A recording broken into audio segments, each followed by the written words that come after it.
Pemirsa, terima kasih pian masih bersama kami. Berita selanjutnya mengabarkan DPRD Banjarmasin serius dalam masalah pengelolaan ratik di Kota Seribu Sungai ini. Mereka pun melakukan kunjungan lapangan ke tempat pembuangan akhir Basirih jelang Kamarian Jumat 13 Desember 2024. Kunjungan ke TPA Basirih tujuannya untuk memperkuat pengelolaan ratik nang berkelanjutan. DPRD Banjarmasin serius dalam masalah pengelolaan ratik di Kota Seribu Sungai ini. Mereka pun melakukan kunjungan lapangan ke tempat pembuangan akhir Basirih jelang Kamarian Jumat 13 Desember 2024. Ketua Komisi 3 DPRD Banjarmasin Muhammad Ridho Akbar Waitakoni Prima TV di sela-sela kunjungan memadahkan kunjungan ke TPA Basirih tujuannya untuk memperkuat pengelolaan ratik nang berkelanjutan. Karena Menteri Lingkungan Hidup sudah memberikan peringatan bahkan mengusulkan revolusi pengelolaan TPA Basirih nang lebih baik sebab metode sanitary landfill dianggap kada ideal di lahan basah wan mewajibkan dibangunnya tempat pengelolaan ratik terpadu.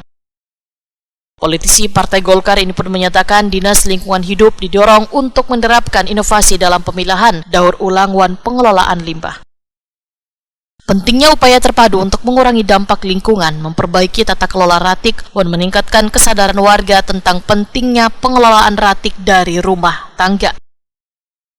Terima kasih kunjungan hari ini menindaklanjuti apa yang disampaikan, yang diberitakan dari Kementerian Lingkungan Hidup bahwa TPA akan ditutup. Jadi kita melihat ke sini, pengelolaan yang ditutup itu adalah pengelolaan yang open damping. Open damping itu ialah pengelolaan yang sudah ditutup dengan masalah dengan tanah. Jadi permasalahan yang ada di sini dari yang kita temukan